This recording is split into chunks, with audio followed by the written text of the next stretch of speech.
Assalamualaikum warahmatullahi wabarakatuh, para sobat muslim yang saya hormati. Pada video kali ini saya akan membahas bab 8 semester 2 tentang perilaku mahabbah, khauf, roja, dan tawakal dalam menata kehidupan. Sebelum kita lanjut ke materi, jangan lupa klik tombol like, komen, dan subscribe-nya ya teman-teman, agar kita tidak ketinggalan info dari channel ini. Baik, kita lanjut ke materi. Kita mulai dari bagian A, yaitu mahabbah atau cinta. Mahabbah memiliki arti mencintai Allah Subhanahu wa Ta'ala. Mencintai menurut Kamus Besar Bahasa Indonesia yaitu KBBI adalah menaruh kasih sayang kepada, menyukai.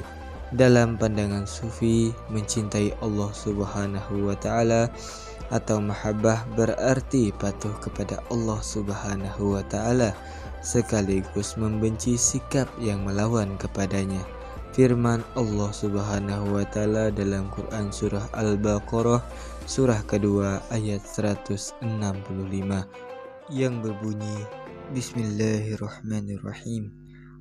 Wa minan nasi man yattahidu min dunillahi andadan yuhibbunahum kahubbillah walladzina amanu ashaddu hubban lillahi walau yaral ladzina zalamu id yarawnal azab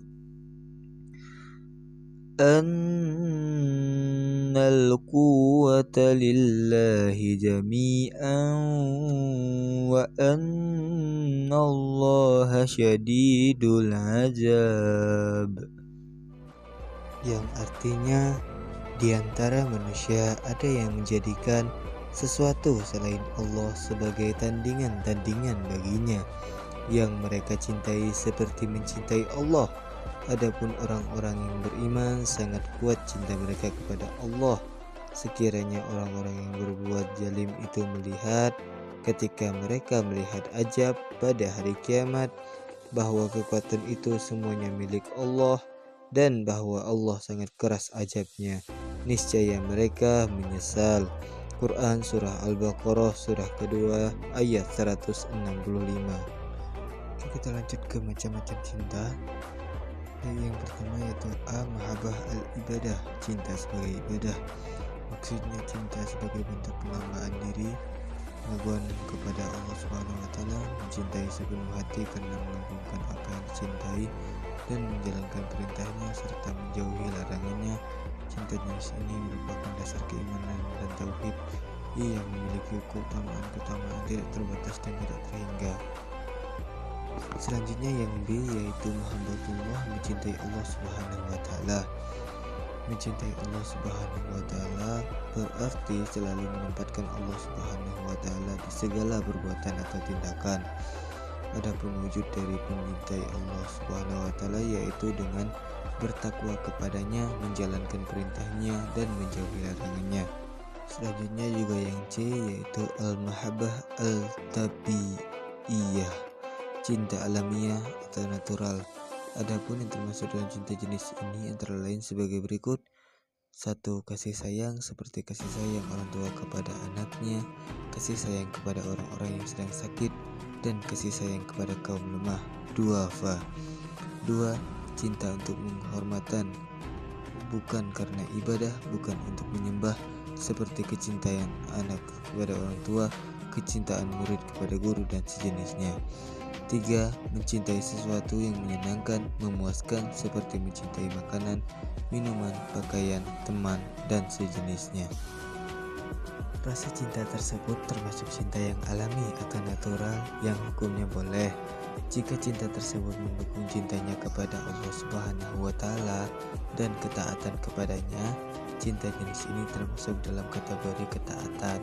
Akan tetapi jika kecintaannya tersebut membuat seseorang berpaling dari cinta kepada Allah Subhanahu wa Ta'ala dan menjadi perantara kepada perbuatan yang tidak dicintai oleh Allah Subhanahu wa Ta'ala, cinta tersebut termasuk ke dalam kategori cinta yang dilarang.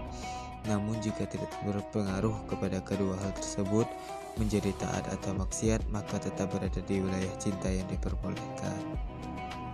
Baik, kita sekarang ke nomor 2, yaitu hikmah mencintai Allah Subhanahu wa Ta'ala. Mahabbatullah termasuk anugerah yang paling agung. Banyak hikmah yang terdapat dari mahabbatullah, antara lain sebagai berikut. A. Mahabbatullah merupakan dasar dan jiwa ruh tauhid. Syekh Abdurrahman bin Sa'di berkata, dasar dan ruh tauhid adalah mengikhlaskan mahabbah kepada Allah Subhanahu wa Ta'ala semata. Ia adalah dasar dari ta'abud, bahkan ia merupakan hakikat ibadah, di mana tauhid tidak akan sempurna sebelum mahabbahnya kepada Allah Subhanahu wa Ta'ala menjadi sempurna, mengalahkan semua jenis mahabbah yang lain, menjadikannya sebagai penentu di mana seluruh jenis mahabbah seseorang hamba mengikuti mahabbah ini, yang merupakan sumber kebahagiaan seorang hamba. B. Cinta kepada Allah Subhanahu wa Ta'ala merupakan pendorong kuat meninggalkan maksiat. Ibnu Qayyim berkata tentang mahabbatullah, ia merupakan penyebab terkuat dalam menahan kesabaran untuk bermaksiat. Karena seorang pecinta itu taat kepada yang dicintainya, semakin kuat energi cinta di dalam hati, semakin kuat pula dorongannya untuk taat dan meninggalkan maksiat. Sesungguhnya kemaksiatan itu terlahir karena lemahnya energi cinta. Berbeda antara orang yang meninggalkan maksiat kepada bajikannya karena takut hukuman. C. Cinta kepada Allah Subhanahu wa Ta'ala dapat menghilangkan keraguan. Ibnu Qayyim berkata, antara cinta dan keraguan itu berlawanan, sebagaimana ingat dan lalai. D. Cinta kepada Allah Subhanahu wa Ta'ala sebagai kesempurnaan kenikmatan dan puncak kebahagiaan. Seseorang tidak akan mendapatkan kenikmatan yang sempurna jika ia tidak cinta kepada Allah Subhanahu wa Ta'ala. Oke, kita lanjut lagi yang ketiga, yaitu cara menumbuhkan mahabbatullah. Banyak amalan yang dapat menumbuhkan mahabbatullah dalam hati seorang hamba. Berikut adalah beberapa amal yang disarankan oleh Ibnu Taimiyah untuk menumbuhkan mahabbatullah, antara lain: A. Membaca Al-Quran dengan mentadabburi maknanya. B. Bertaqarrub, mendekatkan diri kepada Allah Subhanahu wa Ta'ala dengan amalan-amalan sunnah. C. Konsisten dengan zikrullah setiap saat dengan lisan, hati, dan perbuatan. D. Mendahulukan mahabbatullah daripada cintanya kepada yang lain.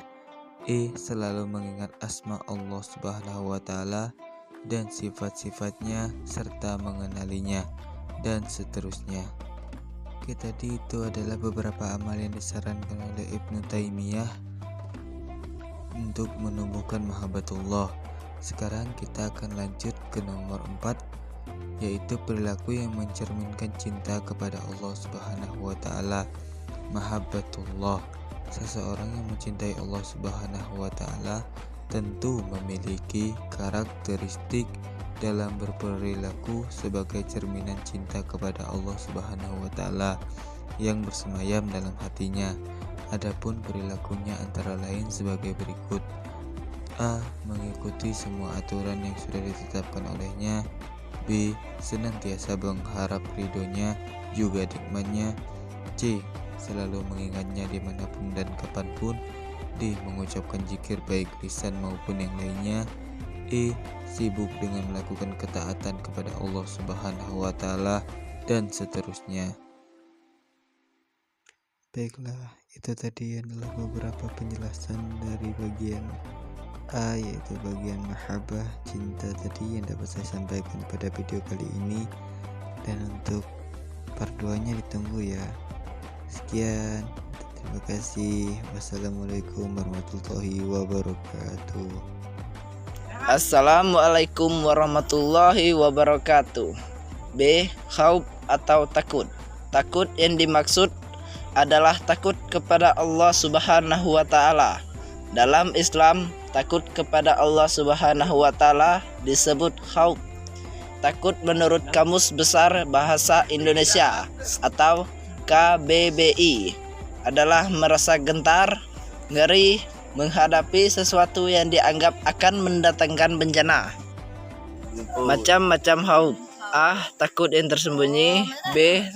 takut dari ancaman Allah Subhanahu wa taala. C. Takut yang dilarang. D. Takut yang alami atau wajar dan natural. E. Takut yang tidak beralasan berlebihan. 3. Tanda-tanda takut kepada Allah Subhanahu wa taala. Terdapat 7 tanda seseorang yang takut kepada Allah Subhanahu wa taala, antara lain sebagai berikut. A. Lisannya tidak pernah berbohong dan tidak pernah membicarakan kejelekan orang lain, melainkan fokus untuk berzikir, membaca Al-Quran dan hal-hal baik lainnya. B. Mengonsumsi makanan dan minuman yang halal dan baik serta mengonsumsinya dengan tidak berlebihan. C. Dapat menjaga pandangannya dari sesuatu yang haram, pandangannya digunakan hanya untuk mengambil hikmah, dan lain-lain sebagainya. Kita lanjut ke 4, yaitu manfaat takut kepada Allah Subhanahu wa taala. Berikut manfaat takut kepada Allah Subhanahu wa taala antara lain: A. Memproteksi diri agar tidak terjerumus ke dalam maksiat. B. Supaya tidak timbul uzub dan takabur ketika melakukan amal saleh. C. Menjadi motivasi yang sangat kuat untuk menjauhkan manusia dari perbuatan yang dilarang oleh Allah Subhanahu wa taala. 5. Keutamaan takut kepada Allah Subhanahu wa taala. A. Selalu mendapatkan rahmat dan petunjuk dari Allah Subhanahu wa taala. B. Sebagai syarat orang beriman. C. Terjaganya kebiasaan perbuatan baiknya, dan lain-lain sebagainya. Lanjut ke 6, perilaku yang mencerminkan takut kepada Allah Subhanahu wa taala antara lain sebagai berikut. A. Menjauhi perbuatan maksiat karena maksiat merupakan perbuatan yang dilarang dan setiap yang dilarang hukumnya dosa. B. Bersegera melakukan amal soleh karena amal soleh adalah perbuatan yang akan memperoleh nilai dari Allah Subhanahu wa taala. C. Senantiasa mengucapkan istighfar dan mohon ampun kepada Allah Subhanahu wa taala. D. Banyak berdoa agar semua kebaikan yang dilakukan diterima Allah Subhanahu wa taala. Assalamualaikum warahmatullahi wabarakatuh. Lanjut part 3. C. Raja atau berharap. 1. Pengertian raja atau berharap. Raja atau berharap maksudnya yaitu berharap mendapatkan ridha dan rahmat Allah Subhanahu wa taala. Berharap menurut Kamus Besar Bahasa Indonesia atau KBBI adalah keinginan supaya terjadi. Pengertian lainnya adalah segala kegiatan atau aktivitas kehidupan, baik ibadah yang bersifat halbun minallah atau ibadah yang sifat halbun minannas, berharap kepada ridha Allah Subhanahu wa taala. Hidup yang selalu mengharapkan ridha Subhanahu wa taala tentu harus didasari macam-macam raja. Ibnu Taimiyah menyebutkan ada 3 macam raja. 2 macam raja termasuk raja yang terpuji, dan 1 macam termasuk raja yang menipu dan tercela. 2 macam raja yang terpuji yaitu berharap pahala dari perbuatan baik atau amal saleh yang dilakukan karena Allah Subhanahu wa taala. Keutamaan raja. A. Mengapresiasikan pribadian dan rasa butuh kepada Allah Subhanahu wa taala. B. Raja merupakan perbuatan yang dicintai Allah Subhanahu wa taala. Semakin banyak yang diminta oleh hamba, semakin besar pula cinta Allah Subhanahu wa taala kepadanya. C. Terhindar dari murka Allah Subhanahu wa taala dengan cara banyak meminta, dan raja adalah bentuk permintaan dan lain-lain. 4. Perilaku yang mencerminkan raja. Perilaku yang mencerminkan sikap raja dapat dilihat dalam kehidupan sehari-hari, antara lain sebagai berikut. A. Tidak berputus asa ketika dalam berusaha belum mendapatkan keberhasilan. B. Selalu memohon ampunannya. C. Memohon agar selalu dikasihani oleh Allah Subhanahu wa taala. D. Menunjukkan kelemahan diri kepada Allah Subhanahu wa taala. E. Merasa malu terhadap Allah Subhanahu wa taala jika melakukan kesalahan atau melanggar larangan Allah Subhanahu wa taala. Hal ini karena Allah Subhanahu wa taala selalu melihat gerak-gerik hambanya dan tidak ada satupun yang luput dari penglihatannya. F. Berpegang selalu kepada tali Allah Subhanahu wa taala atau pada ajaran Islam. Artinya tidak mudah menggadaikan agama Allah Subhanahu wa taala untuk urusan duniawi. Quran Surah Al-Imran Surah ketiga ayat 103. Integrasi Khauf, Raja dan Mahabbah. Berikut akibat jika manusia hanya menerapkan satu sikap saja dalam mengabdi kepada Allah Subhanahu wa taala, menjadi berprasangka buruk dan ingkar kufur kepada Allah Subhanahu wa taala.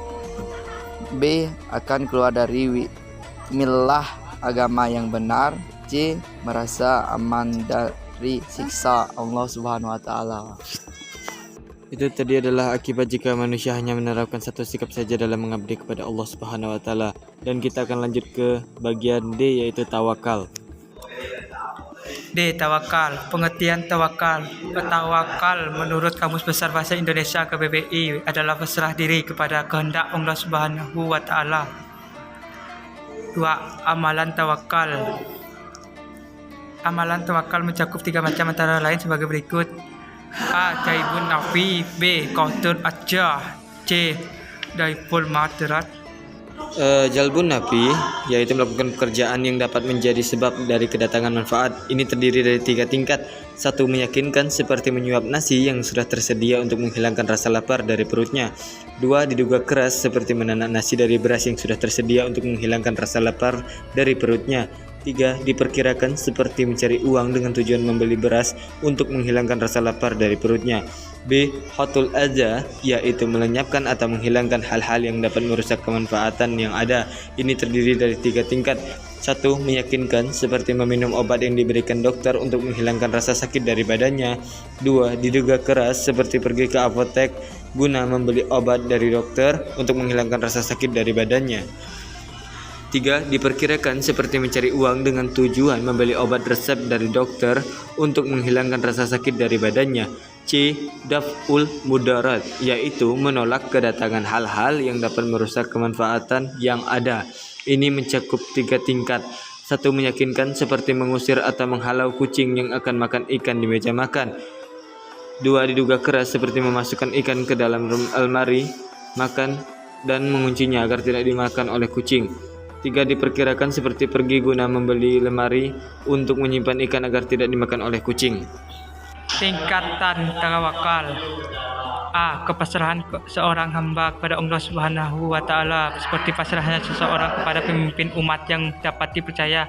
B. Kepasrahan seorang hamba kepada Allah Subhanahu wa taala seperti pasrahnya seorang anak pada ibunya. C. Pasrahan seorang hamba kepada Allah Subhanahu wa taala secara keseluruhan benar-benar pasrah seperti orang mati yang sedang dimandikan dan orang yang memandikan. 4. Keutamaan tawakal. A. Memperoleh kecukupan dari apa-apa yang dibutuhkan. B. Memperoleh kebahagiaan dunia dan akhirat. C. Tidak terpasung oleh setan. D. Menyadari akan terbatasan diri dan hanya Allah yang Maha Agung. E. Mendapatkan ketenteraman batin dan selalu bersikap optimis.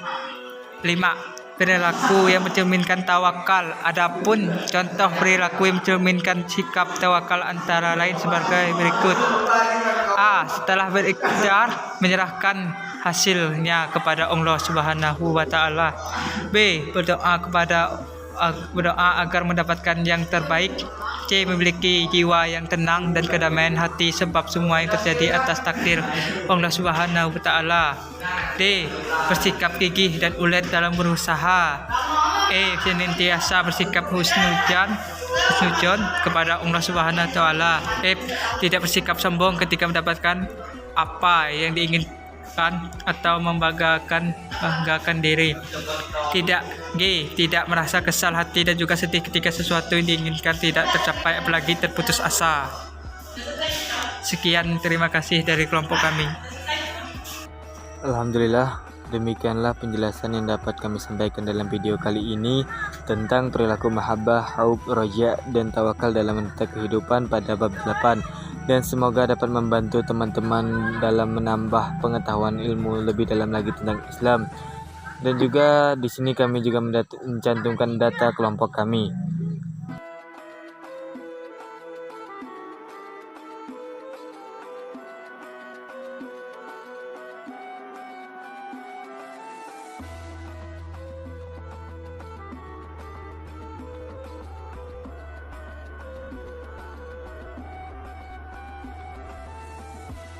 Sekian dari kami dan terima kasih telah menonton video kami. Mohon maaf jika ada salah kata, salah penyampaian. Saya akhiri, wabillahi taufiq wal hidayah. Wassalamualaikum warahmatullahi wabarakatuh.